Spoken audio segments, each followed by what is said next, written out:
Dear viewers, it is the first quarter of financial year 25-26. It's time to look at what happened in the last financial year, last quarter in the Indian economy, and what is the message for the investing public. What is that they should look at here from a point of view of opportunity, or what are the threats that are there for the investments in the economy? To talk about this, our quarterly update, markets, threats and opportunities, our guest speaker, Harini, is going to take you through the points that you must know in this video. This is NRI Money Clinic for you, and I am Dr. Chandrakant, but your financial guide for a happy living.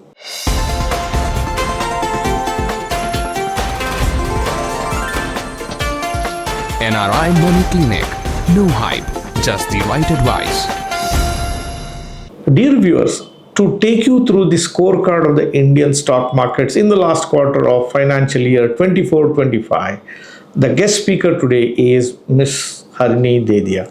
She has been a popular speaker on our channel. She comes regularly on this channel to update you on what's happening in the Indian economy. She will take you through the scorecard of Indian markets in the last quarter. Harini Dedhia is a fund manager at Tamohara Investment Managers. She is the head of research. She has very rich experience. She has come back from New York, working earlier with a hedge fund over there.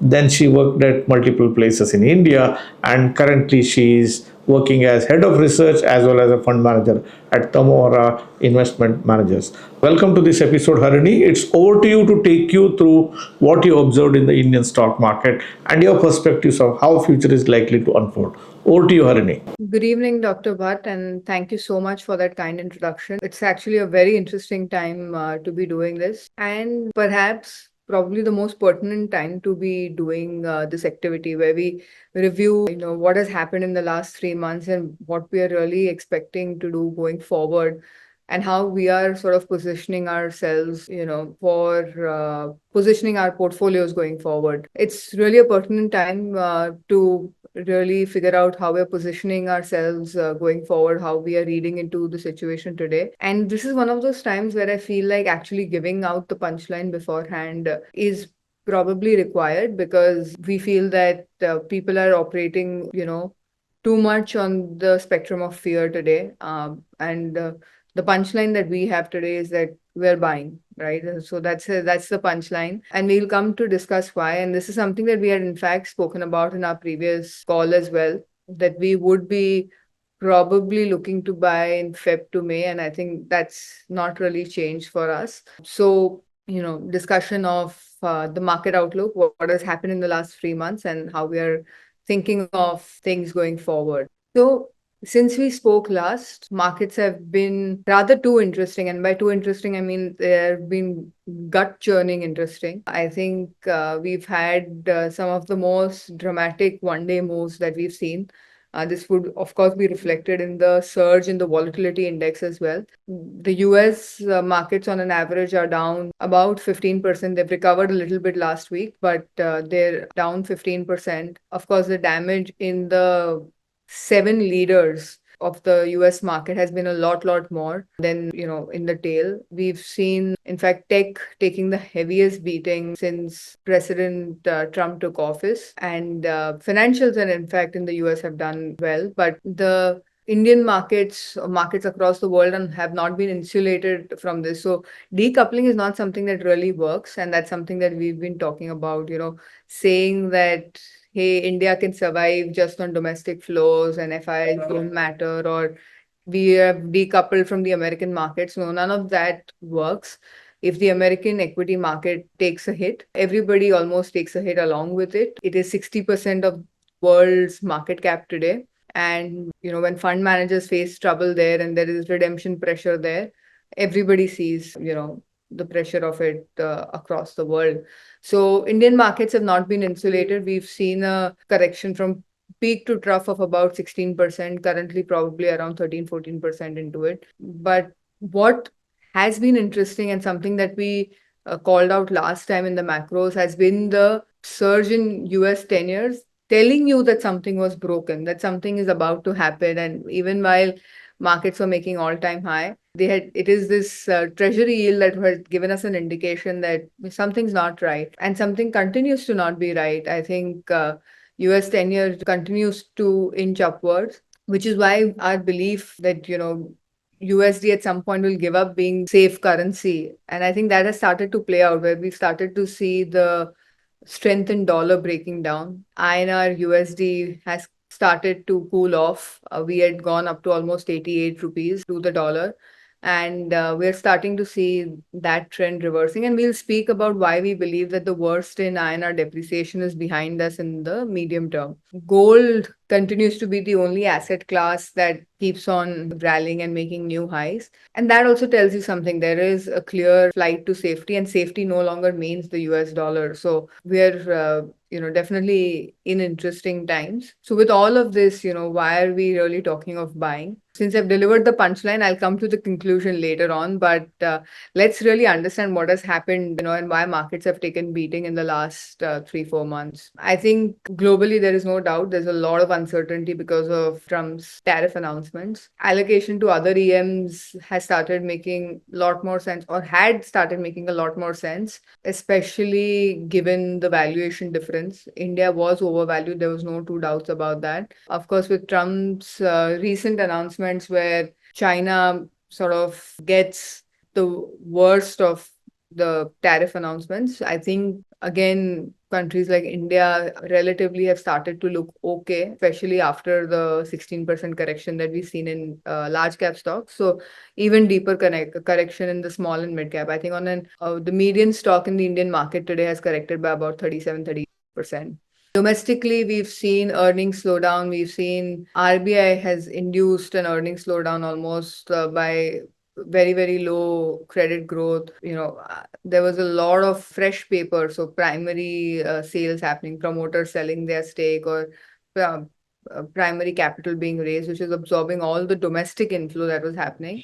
And nothing, sort of to take away from the fact that we were already operating from high valuation. So there's no incentive to really keep the markets going forward. So coming first to the global cues, Trump's tariffs, we're not saying that they're not justified. I think they're in a way justified, because the average tariff that we have imposed on goods from US is significantly higher than what the US has imposed on Indian exports. This is, of course, prior to the reciprocal tariffs, that are being talked about. So even on a weighted average basis, US goods are exposed to about 7.7% tariffs in India, and Indian exports to the US face a tariff of 2.8%. So there is a deficit that had to be sort of catered for. But when we look at only goods, so keeping Indian IT services out of the ambit, there is a deficit basis the formula that on which the reciprocal tariffs of 26% initially had been calculated on. The deficit is about $25 to $27 billion in trade. If India can show a plan that can help bridge a bit of this deficit, where we buy goods worth, let's say, at least 15, 16, $17 billion from the US, the eventual rate that will be sort of declared upon us post this whole 90-day pause phenomena is over is likely to be lower than 26. I think one of the low-hanging fruits India has on that is sort of to buy oil from the US. Now, while WTI, which is the crude oil index on which American oil is sold on, is cheaper than Brent. Brent is the European benchmark for crude oil, on which we typically see a lot of Middle Eastern countries doing their deals on.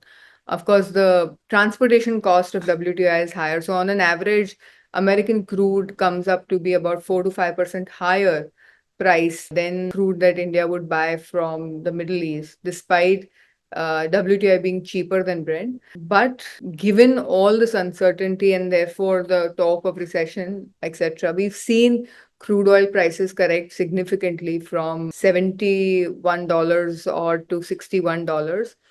I think India is in a position to probably make a purchase plan from the US for crude oil.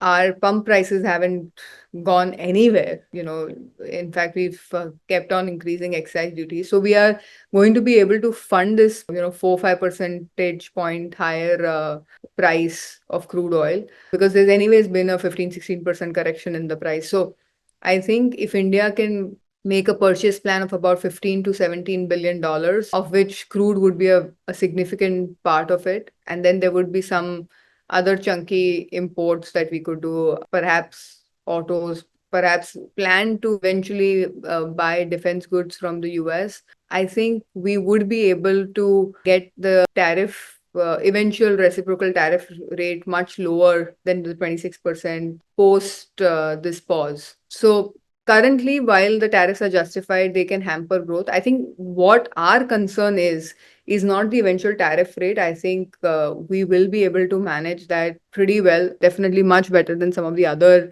emerging markets. I think our concern is on the fact that so much uncertainty, what happens is there is a shock value to almost like, you know, the start of COVID that it has on businesses across the world, especially the ones that are exporting. And all of a sudden, nobody knows how to plan their exports, therefore, how to plan their purchases of raw materials.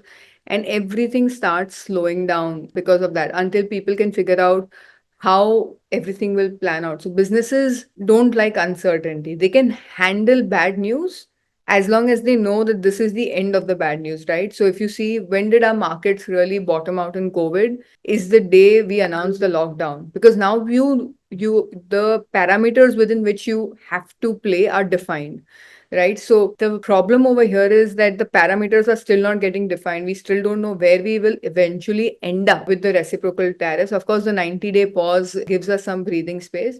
But businesses want to know that what is the final rate for them, what is the final rate for any country that they're competing with, and therefore how do they really plan their pricing, their costing, and all of that. And that will help restart. So a lot of the export-led growth in the country. So perhaps while we are confident that domestic-led growth will start showing results or has already started showing results, and we'll see a lot of it in the Q4 numbers that come through, export-led growth will probably take another 3 months once we digest this 90-day pause and see what the eventual reciprocal rate is to come through. It, of course, makes sense for people to, look at countries other than India if they had to take a call on equities other than the US. We've seen European equities do exceedingly well in the last few months. And that was something that blindsided all of us. I think that none of us expected it, last year. Very, very, shocked myself to see how well France and Germany indices have done. It was definitely not something that we would have called out last year. But one thing that we would like to call out is that given how well India has done over the last 10 years, it makes sense for people to book profits and look at some of the other countries, especially since while India is not as heavily impacted by the tariffs as China, India is definitely more impacted than some of the other countries.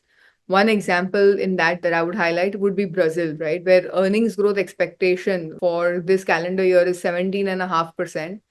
And the country's index trades at a 7.5 PE and 1 times book. So this definitely a much better deal than India. And why I highlight Brazil is because it's a country that does not really face the kind of tariff tantrums that a lot of these Asian countries do. That's really something to highlight. I think why some of the European developed markets have done well. Look at the earnings expectation, double-digit earnings expectation of 12% in France, 20% in Germany, indices trading at 13 times, where we are currently trading at 20 times, with sort of a 14-15% growth expectation. So definitely cheap valuations vis-a-vis India has supported the shift of capital, which is why our markets probably did a little bit worse than others, even before the tariff tantrum started off. Domestically, we've seen RBI induce credit slowdown happen because of a lot of unsecured lending growth that we had seen in the country. I think that has started to reverse itself. I think RBI has started improving the liquidity situation a fair bit now, and we'll come to that in a bit. This is something we've been talking about, I think, for the last 5 quarters now. Earnings momentum has been losing steam. We did not have any sales-led growth. It was all margin expansion, and that had to peak out at some point of time. So that had been another factor that, Q2 sort of was a very, very rude wake-up call for a lot of people. But that had been something that's been going on for 4 quarters prior to that as well. And I think finally we might be at the fag end of it. And finally, the liquidity sort of got sucked out with IPOs, surging as a percentage of market cap, with a lot of secondary stake sales happening. So what happens is any markets can be driven by only two things: earnings and liquidity. Now, liquidity is getting sucked out in the real economy by RBI, in the markets by these IPO and secondary stake sales. And foreign investors have no reason to come to India, given the valuation, not because of anything else, but given the valuation. And they are going to be value conscious at this point of time because there are good deals available elsewhere. And earnings momentum had slowed down on the other hand. So what really could drive our markets up? So markets definitely was due for correction.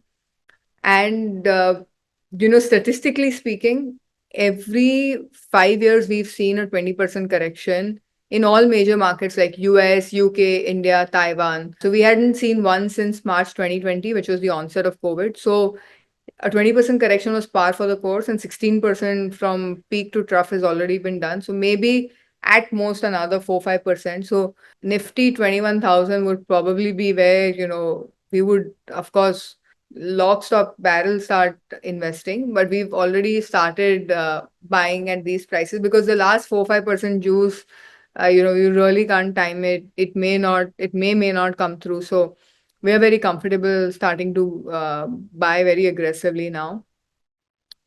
And we've seen this pattern, like we've seen 7-8 years of positive returns followed by, 18 to 24 months of consolidation happen. And this is the time.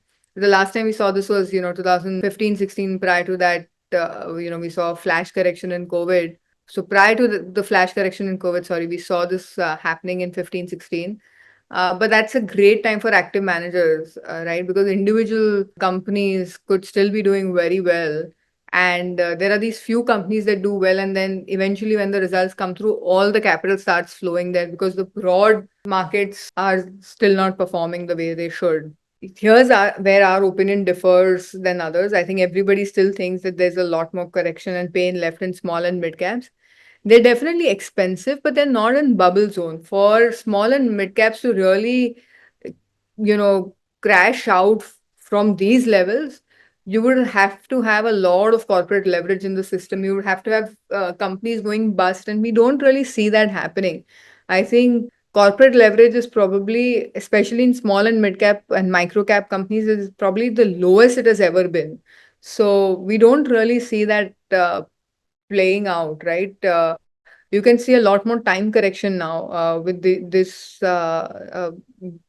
valuations, but you really can't see price corrections coming through significantly anymore. And the reason for that is I think earnings growth might have bottomed out. Why is that?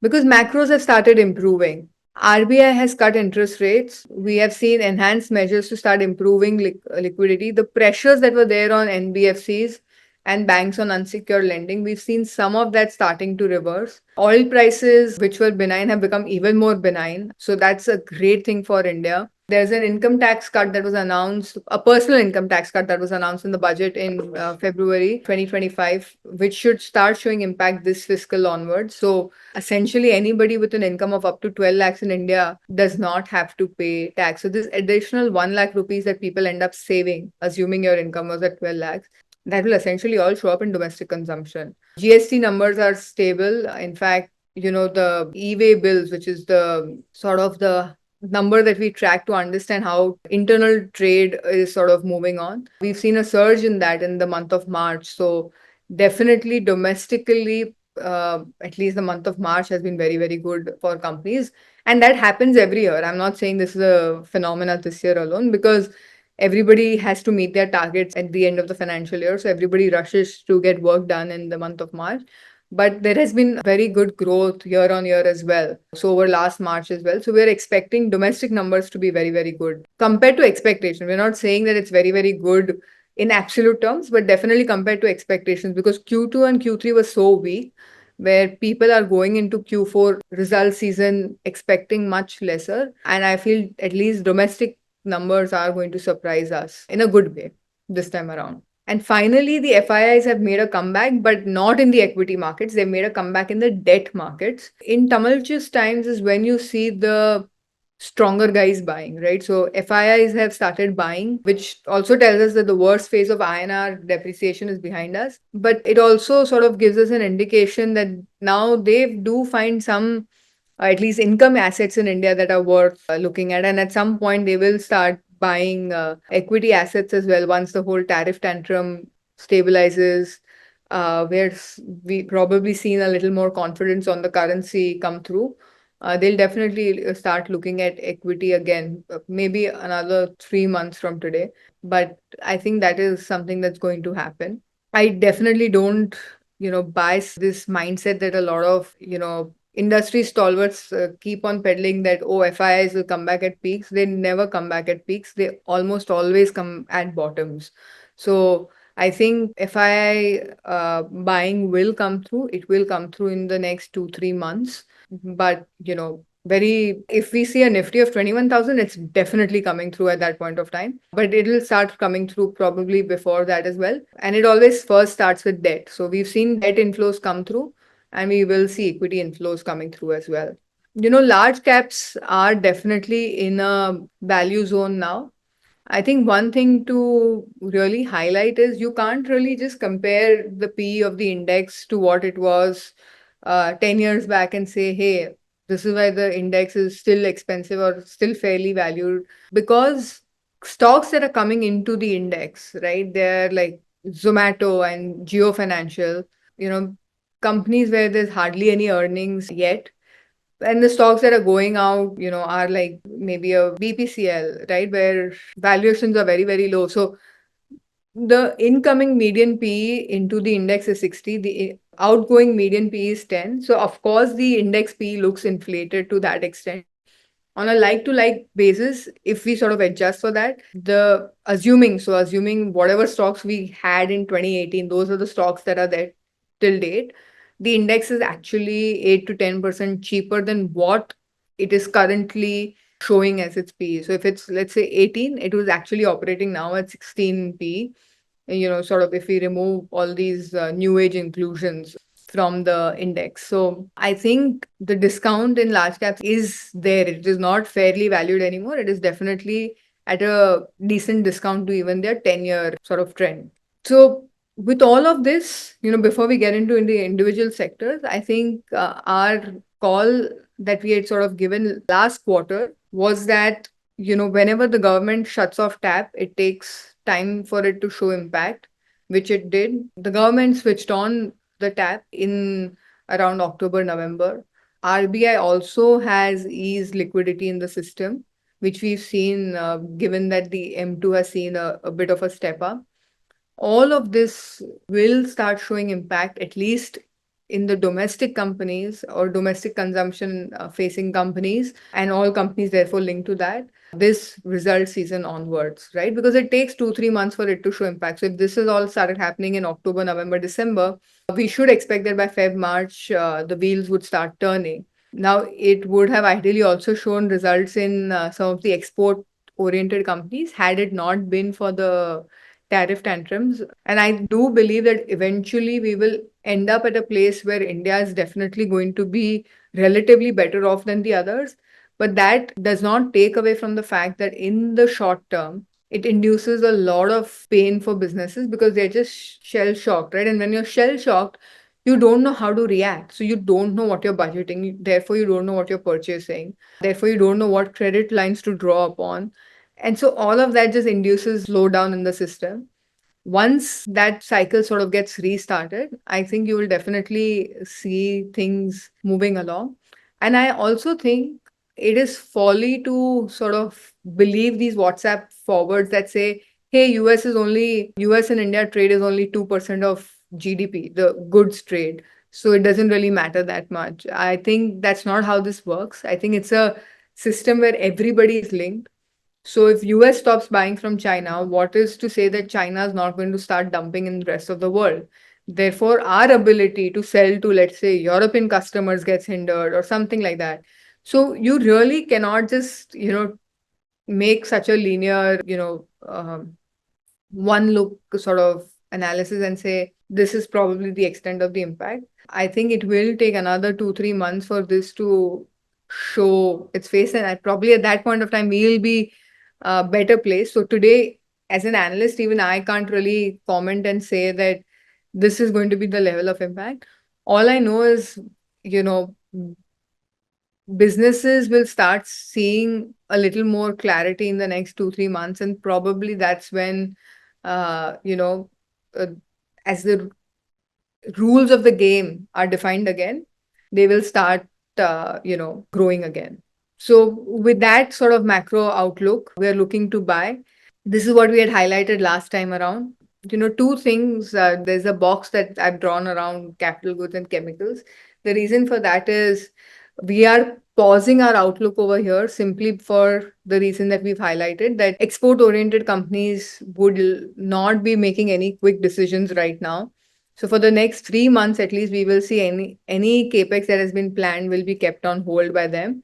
So I think in general there'll be a pause in the private capex cycle, and probably 3 months later we will revisit this thesis. Again, in chemicals, I think what has happened is, something that we had highlighted in the second point, that Trump's election will force China's hand in dumping more product at competitive prices. I think now Trump declaration of tariffs probably force China's hand in dumping in different geographies. So chemicals is something that, again, we are putting the pause button on till this clarity emerges on tariff tantrums. But apart from that, our view on the other two sectors still hold, and we are deploying money in these two segments. I think incrementally, what we are saying is private banking, private lenders, NBFC lenders of quality. I think we are bullish on all of them. This is the highest weight that we've carried in the lending space in our funds. I think the quality lenders have done very well. They've also been able to use this tumultuous time to buy out some decent books from banks that have gone through a bad phase.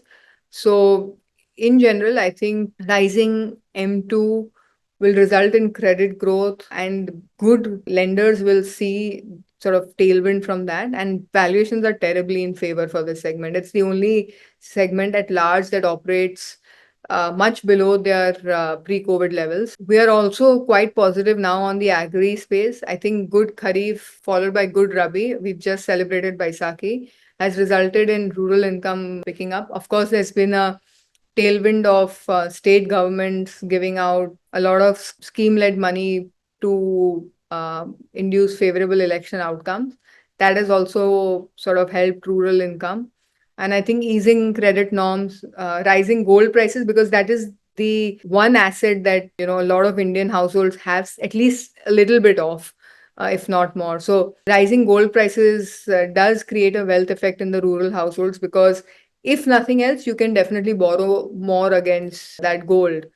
So when you see gold moving from 50,000 rupees for 10 grams to 80,000, you definitely see a wealth effect happening, because assuming a 60% loan to value, that 50,000 could have given you, let's say, 30,000 rupees of borrowing possibility. And now that 30,000 borrowing possibility has all of a sudden gone up to 50,000 rupees borrowing possibility. So there is definitely an increased capacity in rural India to consume, and we'll definitely see that coming through in a lot of domestic consumption plays also. So agri does not mean just agri-linked companies like tractors, which have of course done well, but it also means anything that a rural household would consume, not just for their farms, but for themselves. And I think we will see a lot of those companies and ancillaries to those companies do really, really well.